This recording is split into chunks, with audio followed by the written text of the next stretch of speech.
नमस्कार सांग माने आपण माने एई वीडियोटी को सुनंतु आ देखंतु मध्य बहुत भल लागियो। गोटिया जंगल मझिरे थाए छोट गड़ियाटीए चारि पाखरे बड़ बड़ गछ गुड़िक सेमानकर शाखा प्रशोखा बढ़ाई देई थांती जे गड़िया पानी रे खरा टिके भी पड़ी न थाए। एथिरे वर्ष सारा पानी भी भरी रही थाए। एमितिका प्रचंड खरा दिने जेतेबेले नई नाଳ गड़िया पोखरी रे पानी बोली टोपाए देखिबा स्वप्न हुए एवं भूई फाटी हेई आ करी दिए।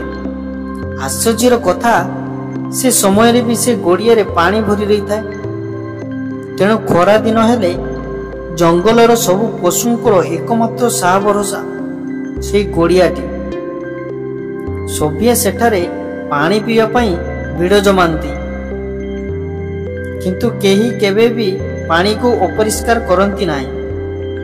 दिनकर कथा पानी माने पानी पीउथुवा बेले केउठु एक ओजणा बाघ हठात गड़िया भितर पसी गाधई पानी को अपरिष्कार करिदेला।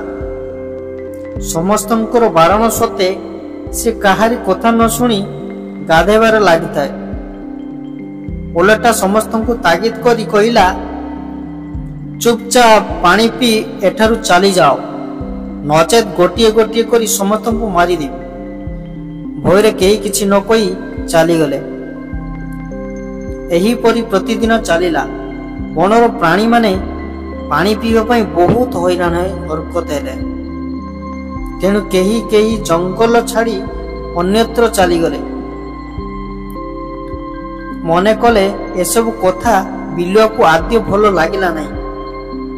से बाघ को उचित शिक्षा देवा लगी मने मने स्थिर कला। सेई टाइम रे परदिन पढ़ी भोर उठी बिलुआ हाथी मानक सहयोग रे किछि कंटापूर्ण डाल नहीं गड़िया मझे पकाई दे आसिला। कंटापूर्ण डाल गुड़िक पानी उपर को देखा जाउथाए। मध्याह्न रे बनर पशुपक्षी माने गड़िया चारिपाखे पानी पिउथांती। सबुदिन परी दुष्ट बाघ उपरु लंब जाम मारिला। ताकू जना पड़िला जाई गड़िया मझिरे पड़िला। हेले एथर से जाए कुआड़े तार पाद गोड़ देह चारिआडे कंटा सब फोड़ी गला। से गाधैब कौन जीवन विकल गर्जन करी सीधा ऊपर को चली आसिला। कंटारे ता देह अनेक स्थान चिर हो जाइतिला तो केतेक स्थान कणाई जाइछि। अनेक ओदा बंगा कंटा मध्य ता देहरे लागि रही थाए एवं देह सारा रक्त बाहरु थाए। से कि आउ सेठारे रुहे? जंत्रणार छटपट होई भयंकर गर्जन करी से जंगल छाड़ी चलीगला। बिलुआर ए बुद्धि को समस्ते प्रशंसा कले।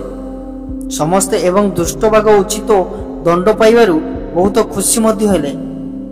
सेही दिन ठारू प्राणी माने पानी पीवा पई पुणी भिड़ लगाइले। से गड़िया पाखरे पुणी समस्ते एकजुट होइले।